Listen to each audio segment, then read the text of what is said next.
I want you to try and just imagine something for me for a second. Okay. Picture the most, like, profound, completely life-altering, paradigm-shifting experience a human being can possibly have. Right, like the ultimate peak experience. Exactly. The kind of experience where the rigid boundaries of, who you are just completely dissolve, where you feel this overwhelming, undeniable sense of interconnectedness with the entire universe, a state of complete ego death. Which is, I mean, it's something people spend their whole lives chasing. Totally. And traditionally, to even catch a fleeting glimpse of that state, you would have to go to some incredibly extreme lengths. You'd have to travel deep into the Amazon rainforest. Yeah, participate in an intense, grueling ayahuasca ceremony led by a shaman. Right. And you'd have to endure hours of intense physical sickness, purging, and just total psychological unpredictability. Yeah, it's a massive physical toll. It is. Or, I mean, maybe you ingest a synthetic compound in a highly controlled setting, and you basically strap yourself in for a turbulent 8-hour psychological roller coaster where you have absolutely zero control over the steering wheel. You're completely at the mercy of the substance. Exactly. Yeah. That biological, messy, completely unpredictable journey has been the fundamental reality of human transcendence for our entire recorded history.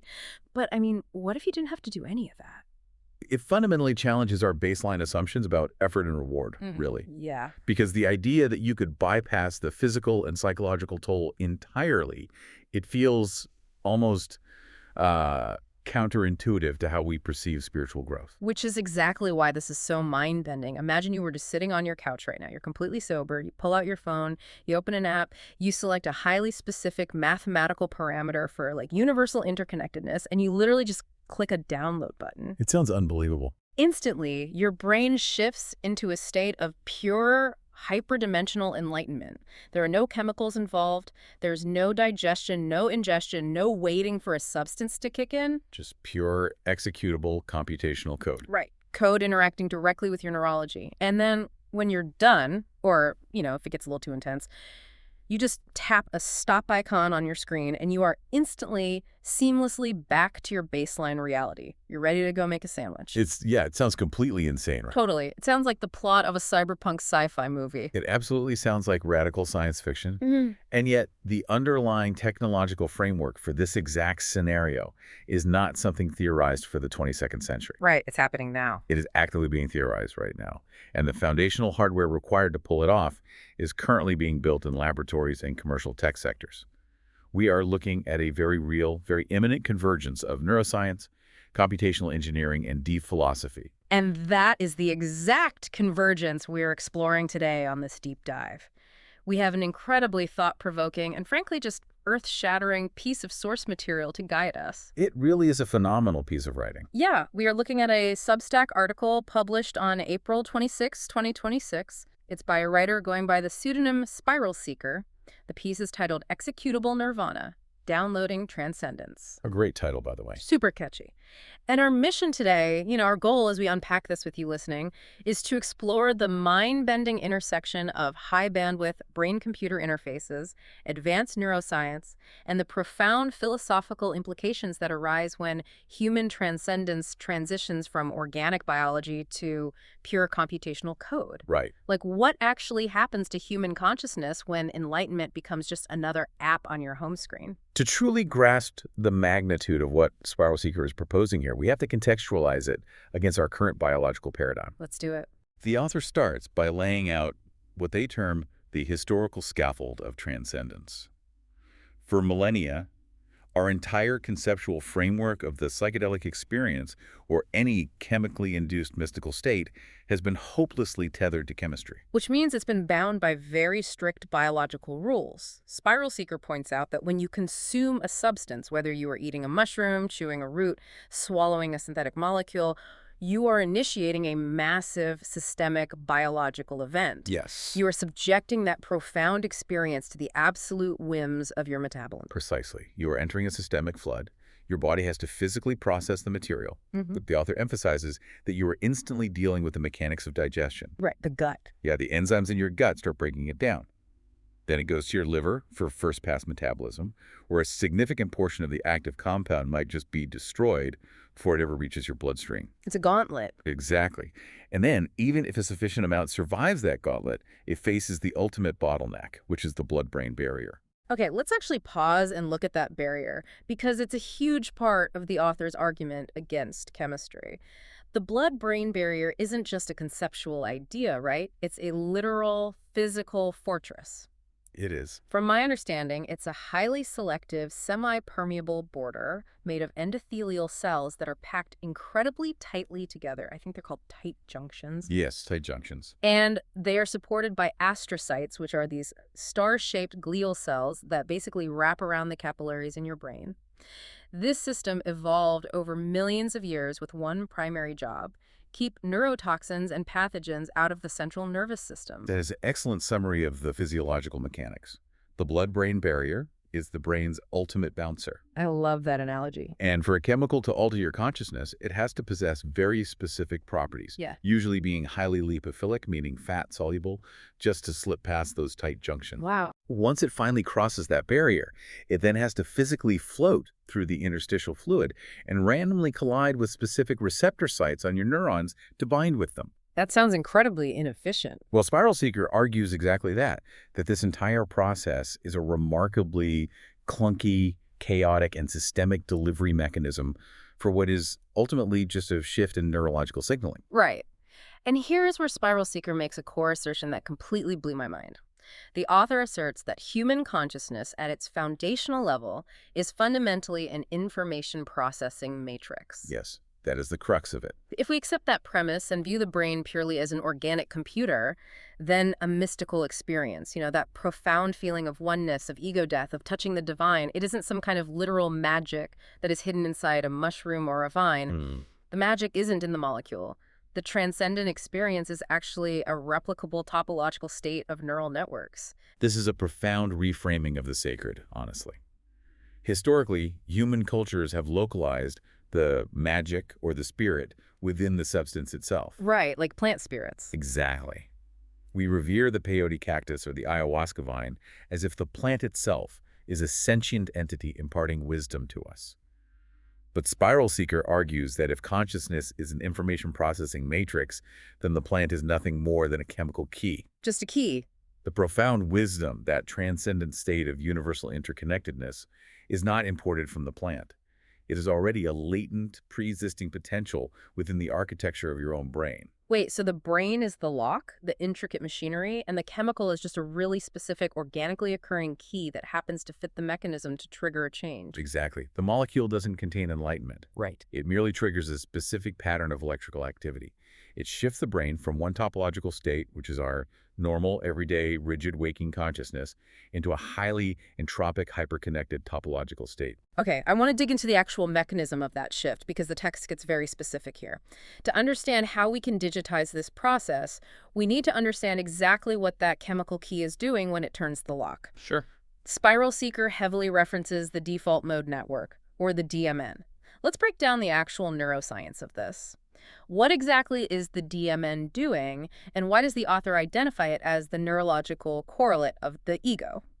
So in functional magnetic resonance imaging, or fMRI, the default mode network appears as a heavily interconnected network of brain regions, primarily the medial prefrontal cortex, the posterior cingulate cortex, and the angular gyrus. Okay, got it. What neuroscientists discovered, largely beginning with Marcus Rachel's work in the early 2000s, is that this network is most metabolically active when you are not focused on the outside world. Like when you're just spacing out. Yes. It lights up when you are daydreaming, when you are ruminating on your personal history, when you are projecting yourself into the future to plan, or when you are judging social interactions. It's the narrator in our heads. It's the voice that constantly says, I am this specific person, I have this history, these are my flaws, these are my goals. Yes. It creates, maintains, and fiercely defends the boundaries between you and everything else in the universe. Wow. From an evolutionary standpoint, it is the enforcer of our cognitive boundaries, and it is incredibly vital. To survive in a hostile environment, you need to know exactly where your physical body ends and the approaching predator begins. Yeah, that's pretty important. You need a cohesive ego to function in complex social hierarchies. But to maintain that strict boundary, the DMN acts as a very rigid filter. It actively inhibits wide-scale communication between other disparate parts of the brain to keep our reality neat, orderly, and entirely focused on basic survival and self-interest. Which is where traditional psychedelics enter the picture. The text breaks down the mechanism of chemical psychedelics, specifically how they act as agonists for the 5-HT2A serotonin receptor. Yes, the 5-HT2A receptors. So that specific receptor is the lock the chemical key fits into. But how does binding to that receptor actually take down the DMN? It comes down to where those receptors are located. They are heavily concentrated on layer 5 pyramidal neurons in the cortex. Layer 5 pyramidal neurons. You can think of these specific neurons as the conductors of the cortical symphony. They span multiple layers of the cortex and send long-range projections across the brain. Right. When a molecule like psilocybin or LSD binds to these receptors, it excites these layer 5 neurons, causing them to fire asynchronously. Because these conductors are suddenly acting erratically, the rigid, top-down control they usually exert breaks down. And then what happens? The most significant macroscopic result of this cellular chaos is the rapid desynchronization of the default mode network. Okay, the text uses some heavy terminology there, so I want to introduce an analogy for you listening, just to really picture what is physically happening in your brain. That's a good idea. Think of your brain's default mode network as a strict, heavily armed bouncer at a very exclusive multi-room nightclub. I like this. The nightclub is your brain, and the bouncer's primary job is to keep all the different areas, so the visual cortex room, the auditory cortex room, the memory and emotional centers, completely separate from one another. He keeps everyone in their designated VIP sections, making sure they don't mingle, so the club stays highly predictable and orderly. Right, a mechanism designed strictly to avoid sensory and cognitive overload. Yeah. Because if your visual cortex was constantly talking to your memory centers while you were trying to hunt or gather, you'd be incredibly vulnerable. Exactly, you'd be totally distracted. But then, chemicals like these serotonin agonists show up in the bloodstream. They act like a counterfeit VIP pass that sneaks right past the bouncer. Yes. Because the layer 5 pyramidal neurons are misfiring, the bouncer's communication lines are cut, he loses all authority and control over the crowd. The structure fails. Suddenly, all these different isolated sections of the club start mingling and talking directly to each other. Your visual cortex starts communicating directly with your auditory cortex, which explains why people under the influence of these chemicals might experience synesthesia, where they literally see sounds or hear colors. Precisely. You get this massive, unprecedented global crosstalk because the DMN, the bouncer, has been fundamentally desynchronized. That is a highly accurate way to visualize cortical entropy. The rigid hierarchies of the brain simply dissolve. The highly specialized isolated networks begin to share information indiscriminately. It's chaos, but like productive chaos. Exactly. And that specific neurological state, that hyperconnected, borderless entropic state, is what we subjectively interpret and experience as ego dissolution, or a profound sense of universal interconnectedness. What SpiralSeekr is suggesting here, and this is the massive pivot that changes the entire trajectory of human experience, is that we don't actually need to sneak past the bouncer with a chemical VIP pass anymore. Yeah. If we know that the ultimate goal is just to get the bouncer to step down and let the club mingle, well, we don't need to brew a tea or synthesize a compound. We just need the architectural blueprints to the building. We can just hardwire the club's security system to open the doors automatically. The author is stating that we can bypass the molecule entirely. If the transcendent state is fundamentally just a complex pattern of electrical activity, Right. a specific frequency of neuronal firing, then we can theoretically induce that exact pattern directly using hardware. Which makes sense logically, but I have to push back on this a little bit on behalf of anyone listening who might feel a deep sense of unease right now. I completely get that. Because there is something incredibly, I don't know, clinical, almost sterile about this perspective. Does reducing thousands of years of shamanic tradition, ancient spiritual seeking, and profound human ritual to an information processing matrix strip the magic away from human consciousness? It's a very fair question. If a deeply spiritual, life-changing epiphany where you feel the presence of God is just a replicable topological state of neural networks, doesn't that inherently cheapen the experience? It makes us sound like complex biological dishwashers just running different wash cycles. I completely understand that friction. It is the existential discomfort that sits at the very heart of this entire deep dive. SpiralSeekr is presenting a profoundly mechanistic, reductionist view of the mind. Yeah, very mechanistic. It is completely natural to feel a sense of loss when we translate the poetry of the human soul into the cold mathematics of neuroscience. However, the author anticipates this and counters that understanding the underlying mechanism does not actually destroy the beauty or the profound impact of the experience itself. Okay, how so? Think about it this way. We know exactly how the human eye absorbs photons, right? We know how the retina translates light into electrical signals, how the occipital lobe processes those signals. But understanding that optical physics doesn't make looking at a brilliant sunset any less emotionally moving or beautiful.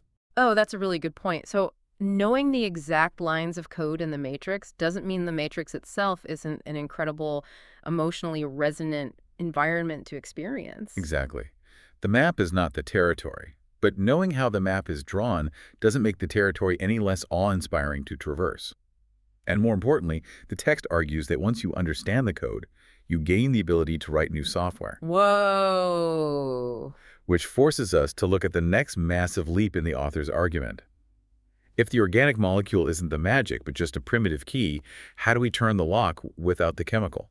Which brings us to the actual hardware. How do we transition from chemistry to computation? SpiralSeekr provides a very specific answer here. High bandwidth brain-computer interfaces, or BCIs. Yes, BCIs. And the author isn't talking about abstract future tech. They specifically call out the commercial realities being pioneered right now by companies like Neuralink.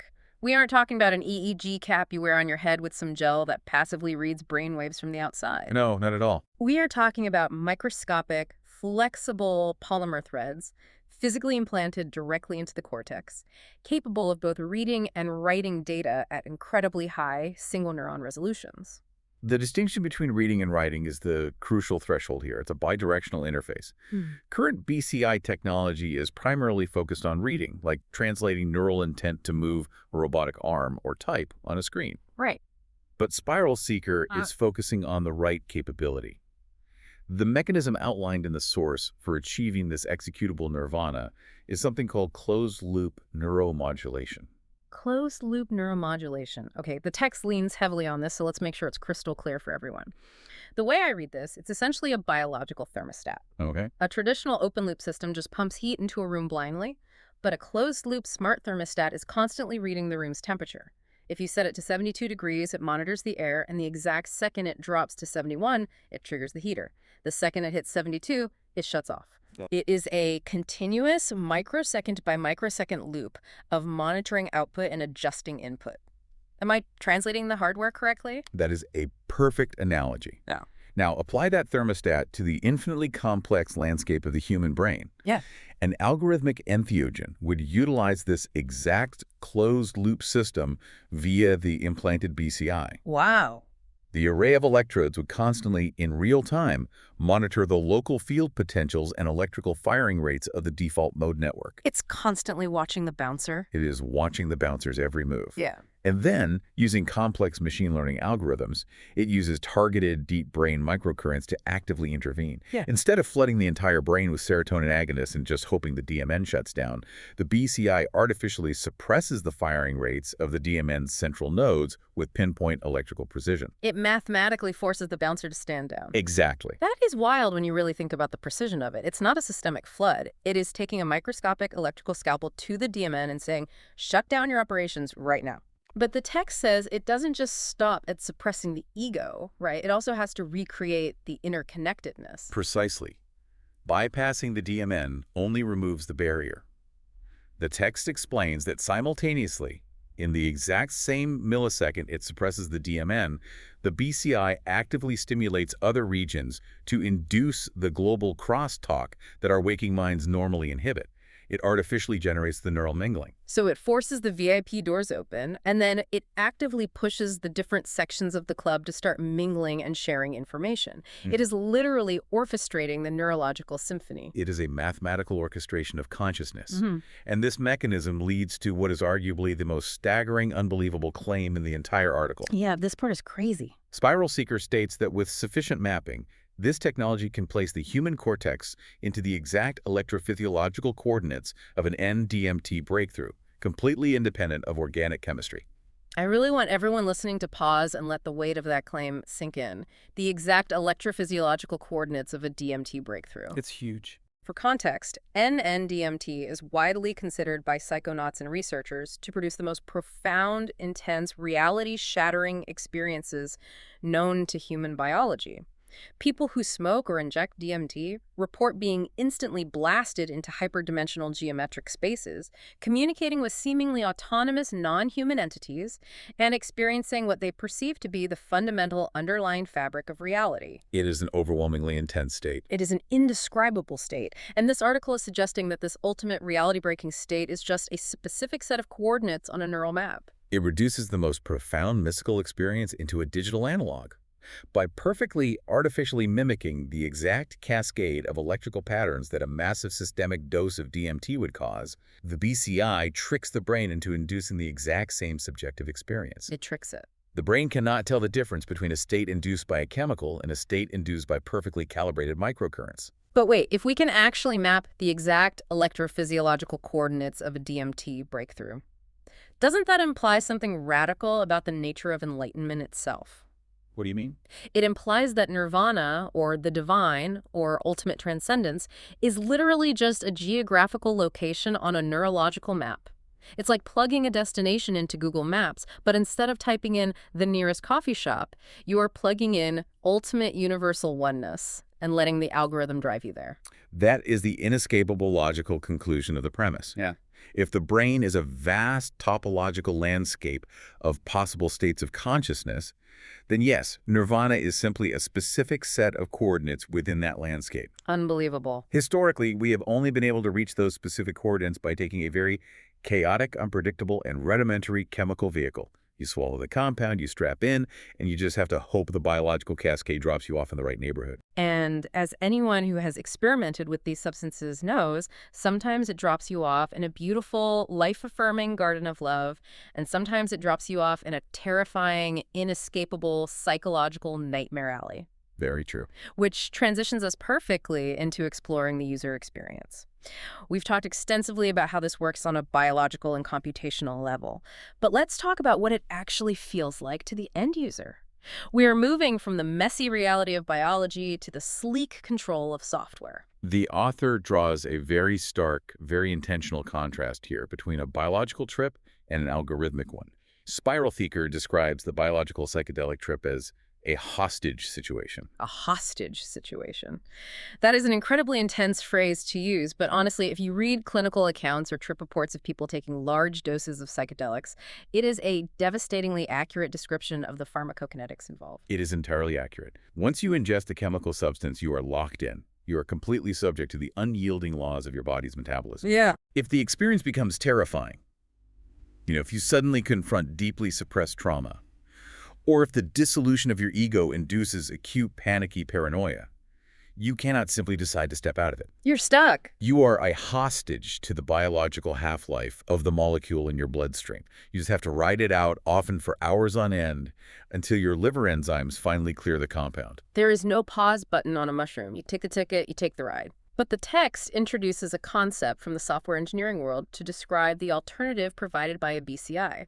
Algorithmic entheogens possess an API. An application programming interface. For those listening who might not spend their days writing code, an API is basically a standardized set of rules and protocols that allows one piece of software to talk directly to another piece of software. It's the invisible messenger. It's how the weather app on your phone asks the National Weather Server for today's forecast, and the server sends it back in a neat, predictable format that your app can instantly display. It is a controlled, highly precise mechanism for exchanging complex information and commands. In the context of SpiralSeekr's article, the brain-computer interface provides an API for your actual consciousness. It creates a bridge that allows external software to communicate directly with your neural architecture in a precise, standardized, and repeatable way. And this leads to a phrase in the article that just absolutely jumps off the page. Ego dissolution becomes an executable file. Just like a .exe file on your Windows desktop. You don't fast, you don't meditate, you don't drink a foul-tasting brew, you just double-click nirvana.exe. The level of granular control this implies over human consciousness is entirely unprecedented in human history. The text details how a hyperdimensional flow state could be initiated with a simple keystroke or voice command. I am trying to imagine the actual user interface for this app. You open it up, but you don't just hit play and sit back. The article explicitly states that you can modulate the trip in real time using biometric feedback loops. Yes, the feedback loop is key. So imagine you were in the middle of this profound sense of universal connection, but maybe gets a little too intense. You start feeling a spike of anxiety, and your heart rate elevates. The BCIs biometric feedback loop instantly reads your elevated heart rate and galvanic skin response, feeds that data back through the API in milliseconds, and the algorithm automatically dials down the microcurrent. It softens it. Yeah, it softens the subjective experience instantly to keep you in a state of comfort. It adapts to your physiological and emotional state moment by moment. It ensures the transcendent experience stays precisely within a desired, predefined parameter. It is a perfectly curated spiritual journey. And then there's the ultimate feature. The one piece of functionality that every single psychonaut in history has probably prayed for at some point during a difficult trip. The digital kill switch. The ability to instantly terminate the experience at will. Think about the absolute absurdity of this. You are deep in the astral plane, exploring the deepest, most profound layers of the universe, communicating with geometric entities. You casually glance at the clock widget in your vision and realize you have a Zoom meeting with your boss in 5 minutes. Right. You literally hit the digital kill switch. The microcurrents instantly stop, the layer 5 neurons stabilize, the DMN instantly resynchronizes, the bouncer steps right back up to the velvet rope, and boom! You are back. You're fully sober in baseline reality. Hey guys, can everyone see my screen? It's hilarious to picture, but It sounds absurd, but based on the physics of the BCI, it's exactly what the text proposes is possible. what is truly fascinating here, and where SpiralSeekr starts to introduce some heavy critique, is the concept of psychonauts dialing their ego dissolution to a precise, comfortable mathematical parameter. The author argues that stripping away the biological unpredictability, removing the danger and the chaos, inherently leads to the commodification of nirvana. The commodification of nirvana. Let's really pull that thread, because the analogy that comes to mind is the evolution of how we consume media. How so? It's like humanity going from watching a live theater performance in the 1800s where absolutely anything can happen, an actor forgets a line, a prop falls over, the energy of the crowd completely shifts the performance in real time. We go from that to streaming a tightly edited movie on your phone. I see.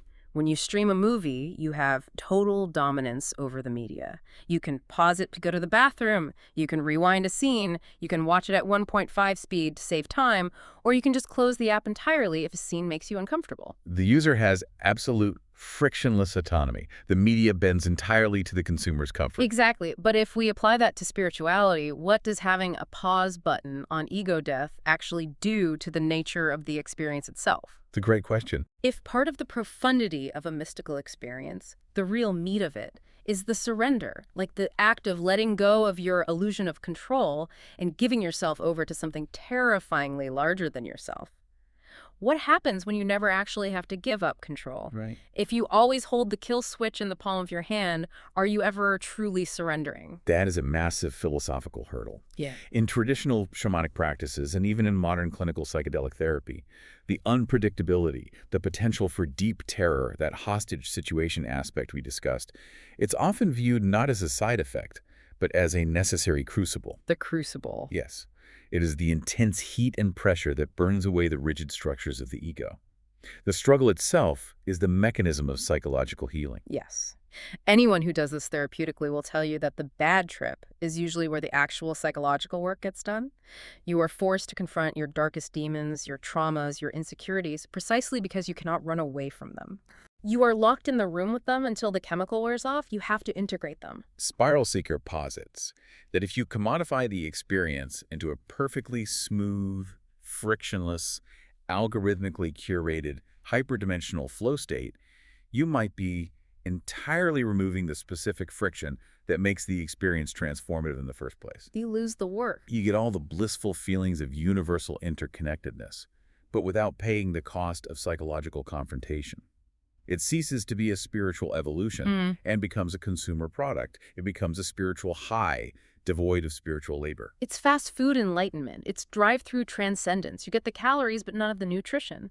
And as we know from observing human nature, whenever you take something incredibly powerful and make it totally frictionless, infinitely easy, and universally accessible, you introduce a whole new set of massive existential problems. You really do. Which brings us to the dark side of this technological leap. With absolute control comes unprecedented vulnerability. Let's look at the severe dangers outlined in the text. The author pivots sharply from the utopian possibilities of perfectly curated bliss to the severe, arguably civilization-threatening dangers of this specific architecture. Okay, so a key phrase SpiralSeekr uses here is that algorithmic entheogens bypass natural metabolic safeguards. I want to connect the dots on this. What exactly are the physiological safeguards we are bypassing, and why is losing them such a catastrophic risk? When you ingest a chemical substance, as we discussed, your body's metabolic system acts as a natural, unyielding throttle. It takes time to digest, time to cross the blood-brain barrier, and time to be broken down. Right. But more importantly, on a neurological level, your serotonin receptors have a refractory period. They undergo a process called downregulation or tachyphylaxis. Tachyphylaxis. Yes, if you flood your 5-HT2A receptors with a massive dose of psilocybin today, those receptors physically retract and become less sensitive. You cannot simply take the exact same dose of that psychedelic the next day and achieve the same transcendent effect. Your biology naturally builds a rapid, massive tolerance. Your body physically puts the brakes on. It actively prevents you from staying in that hyper-connected state permanently. It forces you to come back down to baseline reality, sober up, and process or integrate what just happened. Exactly. The biology enforces homeostasis. But an algorithmic entheogen doesn't interact with the digestive system, and it doesn't rely on chemical neurotransmitter flooding in the same way. It uses precise electrical stimulation to entirely bypass those chemical bottlenecks. There's no tolerance. Because it is purely electrical, forcing neurons to fire via microcurrents, there is theoretically no receptor downregulation. There is no refractory period. There is no metabolic safeguard forcing your brain back to baseline. And the text points out the immediate glaring threat here. Pure, unadulterated psychological dependency on a hyperdimensional flow state. Yes. If you have an app on your phone that instantly, with zero effort, grants you the absolute ultimate feeling of peace, love, and universal connection, and you can press it 100 times a day with absolutely no chemical hangover, no tolerance buildup, and no nausea, why would any human being ever stop pressing it? It creates the ultimate superstimulus. We already see profound society-wide behavioral addictions to primitive algorithms, like social media feeds that provide tiny, unpredictable dopamine hits via likes and notifications. Totally. These algorithms hijack our evolutionary drive for social validation. Now extrapolate that. Imagine a digital button that provides not just a dopamine hit, but the highest possible neurological state of bliss, meaning, and transcendence. It's terrifying. The potential for behavioral dependency is not just likely. It is practically guaranteed for a significant portion of the population. We are talking about wireheading on a spiritual level. It reminds me of those famous mid-century experiments by Olds and Milner, where they implanted electrodes into the pleasure centers, the nucleus accumbens of rats. Ah, yeah. They gave the rats a lever they could press to stimulate that area. The rats pressed the lever thousands of times an hour. They ignored food, they ignored water, they ignored mating, and they would literally press the lever until they died of exhaustion or starvation. It's a grim parallel. SpiralSeekr is basically suggesting we are building that exact lever, but scaled up to human enlightenment. That is incredibly dark. It is. But as animated as I get about the dependency issue, there is a concept introduced in this text that is somehow even more dystopian than starving to death in a state of digital bliss. It's the phrase neuromalware. Yes. The profound security implications of having a continuous read-write connection hardwired directly into the human cortex. What actually happens when your BCI gets hacked? SpiralSeekr introduces the utterly terrifying prospect of neuromalware inducing a synthetic, unkillable bad trip. If we step back and connect this to the bigger picture of our current technological landscape, you have to realize the severity of what a hack means in this context. Today, we worry about our credit card data being stolen or someone hacking our email and leaking our photos. We invest billions in cybersecurity to protect external digital assets. Right, but if someone steals my credit card, the bank's fraud department catches it, they cancel the card, and they mail me a new one. It's a massive headache, sure, but it doesn't alter my conscious experience of the world. But imagine malicious software designed to alter the structural matrix of your reality. Oh, man. Imagine a ransomware attack, but instead of encrypting the files on your laptop, the malware targets your BCIs API. It locks your default mode network and your amygdala, which is the fear center of the brain, into a state of absolute, unmitigated terror and paranoia. That's horrible. It mathematically induces the exact electrophysiological coordinates of a living nightmare and simultaneously disables the API's digital kill switch. You are trapped in that state until you or your family pays a Bitcoin ransom to unlock your own consciousness. Wow. That is genuinely viscerally horrifying. You wouldn't just be seeing scary things on a screen or reading a threatening email. Your actual lived reality, the fundamental fabric of your conscious experience, would be hijacked. Entirely hijacked. Every input from your senses would be filtered through a mathematically generated hell state. You couldn't close your eyes to escape it because the terror is being injected directly into the neural architecture. It is the most terrifying prospect imaginable. And it highlights the extreme inherent vulnerability of substrate agnosticism. When the human mind becomes software, it automatically inherits all the vulnerabilities of software. It becomes susceptible to viruses, malware, unauthorized access, glitches, and corrupted updates. The glitch in my reality. Exactly. A blue screen of death takes on an entirely new, deeply terrifying meaning when it's happening inside your visual cortex. So on one hand, this technology promises the ultimate democratization of the divine, instant access to the most profound states of love and connection. On the other hand, it opens the literal doorway to programmable, unescapable hell. SpiralSeekr really doesn't hold back on the existential stakes here. Not at all. Which brings us to the final major theme of the text, the ultimate philosophical payload of the article. We are moving from the practical risks into the deepest conceptual implications of this technology. The text introduces a core axiom that this entire technological pursuit reinforces: substrate agnosticism. Let's clearly define a substrate agnosticism for the listener because it's a term that gets thrown around in computer science a lot. Basically, substrate independence or agnosticism means that a computation or an algorithm doesn't care what physical material, what substrate is running it. Right. Think of basic arithmetic. You can calculate 2 + 2 = 4 on an ancient wooden abacus. You can do it on a modern silicon microchip in a calculator, or you can do it using the wet biological neurons in your own brain. The underlying math, the truth of the equation, remains exactly the same regardless of the physical material used to process it. Precisely. The logic is independent of the hardware. So how does SpiralSeekr apply this purely computational concept to something as profound as the concept of the divine or the transcendent? SpiralSeekr argues that if a life-altering realization of universal interconnectedness, a profoundly emotional state, historically attributed to the literal presence of God or spirit or the fundamental truth of the universe, if that can be achieved via algorithmic routing and microcurrents, just as effectively as via a mushroom spore, it fundamentally proves that the divine is structural, not chemical. It's structural. It's a specific pattern of information. The profound implication here is that the organic molecule, the sacred plant medicine that humans have worshipped for millennia, was merely the historical scaffold. The scaffold. It was just the primitive, chaotic tool that early humanity stumbled upon to discover the architecture of transcendence that was already built into our own neural networks. The universe, or consciousness itself, simply does not care if you use carbon-based organic chemistry or silicon-based digital computation to reach that state. The transcendent state itself is substrate agnostic. And this leads right back to the exact pushback I had earlier. I asked if reducing enlightenment to a mathematical algorithm strips the magic away and makes us sound like machines.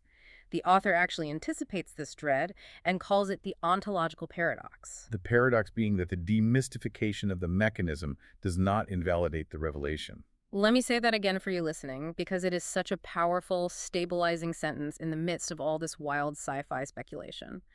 The demystification of the mechanism does not invalidate the revelation. Exactly. Just because a neuroscientist knows exactly which layer 5 pyramidal neurons to suppress with precise microcurrents to mathematically induce ego death does not mean that the subjective feeling of infinite universal love and interconnectedness is somehow fake or artificial. Exactly. Knowing the precise physics of how a grand piano works, like the exact tension of the strings, the density of the felt hammers, the acoustic resonance of the wood, that does not in any way invalidate the emotional beauty of hearing a Mozart sonata. That's a beautiful way to put it. The mechanical explanation of the instrument does not negate the emotional reality of the music. The revelation remains entirely real to the experiencer. And SpiralSeekr takes it a massive step further. They argue that demystifying the mechanism doesn't just preserve the revelation, it democratizes it and elevates our relationship to it. This represents a deeply profound evolutionary shift in how humanity relates to the concept of the transcendent. For our entire recorded history, we've essentially been passive recipients waiting for chemical grace. Chemical grace. We had to ingest a chaotic substance from the dirt and pray that it would reveal something profound to us. We submitted ourselves entirely to the whims of the molecule, the skill of the shaman, or the safety of the environment. We were subjects to the experience. We were at its mercy. But with the advent of algorithmic entheogens, the text argues we cross an evolutionary threshold. We transition from passive recipients to active architects of our own hyperdimensional evolution. We are no longer waiting for grace to randomly descend upon us. We are consciously engineering it. As the author poetically states, by mapping these coordinates, we are literally building the machinery of God within the confines of the human skull. The machinery of God. By mapping the electrophysiological coordinates and building an API for the ego, we take total ownership of the transcendent state. It becomes a tool we consciously wield rather than a mystical force we blindly submit to. Exactly. But I have to jump in here because this leads directly to the final lingering question that SpiralSeekr poses at the end of the piece. And I am not entirely sold on the author's optimism. I want you, listening, to really ponder this dynamic. Okay. SpiralSeekr asks, if enlightenment can be downloaded with a keystroke, does the absence of the physiological journey fundamentally alter the value of the destination? It is the ultimate distillation of the debate between the journey versus the destination. Does reaching the mountain peak mean as much if you took a luxury helicopter to the top instead of agonizingly climbing the rock face with your bare hands? Exactly. And I'm going to push back hard on SpiralSeekr's conclusion here because earlier we talked about the crucible, the terrifying, unpredictable biological trip that forces you to confront your own trauma before it dissolves your ego. If you bypass the crucible, do you actually still get the gold? That's the question. The author, and your synthesis of the text, seems to suggest that the value isn't lost. It just transforms into the accomplishment of human engineering. But I struggle with that because, yes, the engineers at Neuralink who build the API have accomplished something monumental. But the end user, the guy sitting on his couch who just pays $9.99 a month to download the Nirvana app and hits play, he didn't build the helicopter. He's just a consumer. If I buy a microchip, I haven't achieved spiritual mastery. I've just engaged in consumerism. How does engineering a frictionless API not entirely hollow out the spiritual growth of the individual? That is an incredibly valid, vital critique of the text's inherent techno-optimism. You are highlighting the disconnect between species-level achievement and individual-level growth. However, to represent SpiralSeekr's philosophical stance, the argument is that our definition of spiritual growth through suffering is basically a form of Stockholm Syndrome brought on by our biological limitations. Stockholm Syndrome, wait, how so? Well, for millennia, the only way to reach these transcendent states was through severe biological stress. Fasting, extreme isolation, or ingesting mildly toxic plants that make you violently ill. Because the path was inevitably full of suffering and friction, human culture retroactively assigned intrinsic spiritual value to the suffering itself. Oh, I see. We convinced ourselves that the nausea and the terror were the reason we were enlightened, rather than just primitive side effects of a clunky delivery system. SpiralSeekr is arguing that once we transcend the primitive delivery system, we will realize that the suffering was never the point. The destination, the state of universal love and lack of ego, was the point all along. So the suffering is just a bug in the biological code, not a feature of enlightenment. I mean, I see the logic, even if the romantic in me hates it. It is a radical, almost terrifying reimagining of what it means to be an enlightened human being. It truly is. We've covered massive ground today. We've gone from the ancient chaotic chemistry of jungle vines and the blood-brain barrier to the precise digital realities of closed-loop neuromodulation and APIs. We've traced the path from serendipitous serotonin receptor agonists to the very real dystopian threats of neuromalware holding your actual reality hostage for ransom. A huge journey. And all of this complex science points toward a rapidly approaching future where Nirvana is just an executable file resting on a neural hard drive. If there is one overarching takeaway from this text, it is that it challenges us to critically examine our own relationship to our cognitive boundaries right now, today. Even without an implanted BCI, SpiralSeekr asks us to consider this. How much of what we consider to be strict reality or our rigid, unyielding sense of ego is simply a biological algorithm running its default survival-based code? Yeah. We are all already running software. The BCI simply represents the moment humanity figures out how to access the developer options. Exactly. We're all running default code right now, and the bouncer is heavily guarding the doors. This deep dive has just been a glimpse into what happens the moment we finally crack the administrator password. Perfectly said. Now, before we wrap up, I want to leave you with one final, deeply provocative thought to mull over on your own, something that builds on everything SpiralSeekr laid out today, but pushes the logical conclusion one step further. Okay, let's hear it. We've talked at length about the commodification of nirvana and the extreme risks of psychological dependency. But let's look at the absolute, ultimate, extreme conclusion of deploying this technology at scale.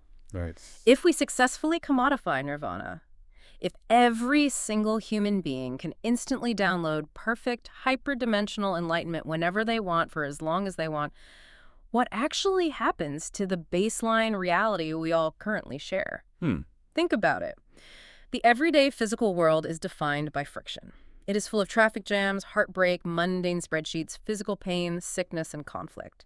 If the transcendent state, that absolute feeling of infinite love, universal connection, and the complete blissful absence of ego, is infinitely preferable to normal life, perfectly customizable to your exact emotional preferences, and completely safe from bad trips thanks to a digital kill switch, why would anyone ever choose to log back in to ordinary human existence? That is a staggering thought. We might be intensely focused right now on how this technology democratizes transcendence, but we might accidentally render the entire physical world completely obsolete. If the absolute pinnacle of human conscious experience is just a seamless digital click away, maybe the biggest existential threat isn't neuromalware hacking our brains. Maybe the biggest threat is that humanity collectively downloads nirvana, experiences the perfection of the digital divine, and simply decides to never close the app. Wow. Thank you so much for joining us on this deep dive. It has been an absolute trip. Keep questioning your default code, stay curious, and we'll catch you next time.